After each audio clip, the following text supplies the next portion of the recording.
আগামীকাল 23শে মে 2026 Santiniketan medical college ও হাসপাতালের OPD বিভাগে যে সমস্ত ডাক্তারবাবুরা থাকছেন, মেডিসিন বিভাগে রয়েছেন doctor Niladri Majumdar, doctor S K. Sarafat Hossain, general surgery বিভাগে রয়েছেন ডক্টর এ.ভি. ভাওয়েটে বিশেষ চেম্বারে, ডক্টর সোহম রয়, ডক্টর সুমিত সান্যাল, শিশুরোগ বিভাগে রয়েছেন doctor Soumi Bag, doctor Indranil Niyogi, doctor Jyotirmoy Sen, doctor Manisha Goyen, মানসিক রোগ বিভাগে রয়েছেন doctor Swarnab Hazra, doctor Amit Ranjan Basu, clinical psychologist বিভাগে রয়েছেন ডক্টর রোহান ধর, নিউরোমেডিসিন বিভাগে রয়েছেন ডক্টর দেবাশিস চক্রবর্তী বিশেষ চেম্বারে, স্ত্রীরোগ বিভাগে রয়েছেন ডক্টর অভিষেক রাজকুমার, ডক্টর বিতান বিশ্বাস, ডক্টর সোহান ভৌমিক, অস্থিরোগ বিভাগে রয়েছেন ডক্টর সুদীপ্ত রয়, ডক্টর অঞ্জন মাঝি, ডক্টর সৌভিক দাস, ডক্টর সুদীপ্ত বিশ্বাস, ডক্টর এস.কে. নবীনেওয়াস, চক্ষুরোগ বিভাগে রয়েছেন doctor Mahesh Chattopadhyay, doctor Joyita Majumdar, mister Kanai Das, মুখমণ্ডল ও মুখগহ্বরের রোগ এবং দন্তরোগ বিভাগে রয়েছেন ডক্টর শিহাবুদ্দিন মণ্ডল, ডক্টর রাজশ্রী রয়, খাদ্য বিশেষজ্ঞ বিভাগে রয়েছেন মিস স্নেহা মুখার্জি,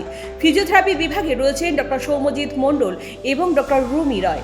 তাই আর দেরি না করে নিজের ও প্রিয়জনদের চিকিৎসায় আজই চলে আসুন শান্তিনিকেতন মেডিকেল কলেজ ও হাসপাতালে, কারণ সুস্থ থাকাটাই আমাদের জীবনের সবথেকে বড় সম্পদ। যে কোনো তথ্যের জন্য যোগাযোগ করুন আমাদের ওয়েবসাইট www.smch.ac.in অথবা সরাসরি ফোন করুন এই নাম্বারে 7479002836 অথবা 7479001718 নাম্বারে।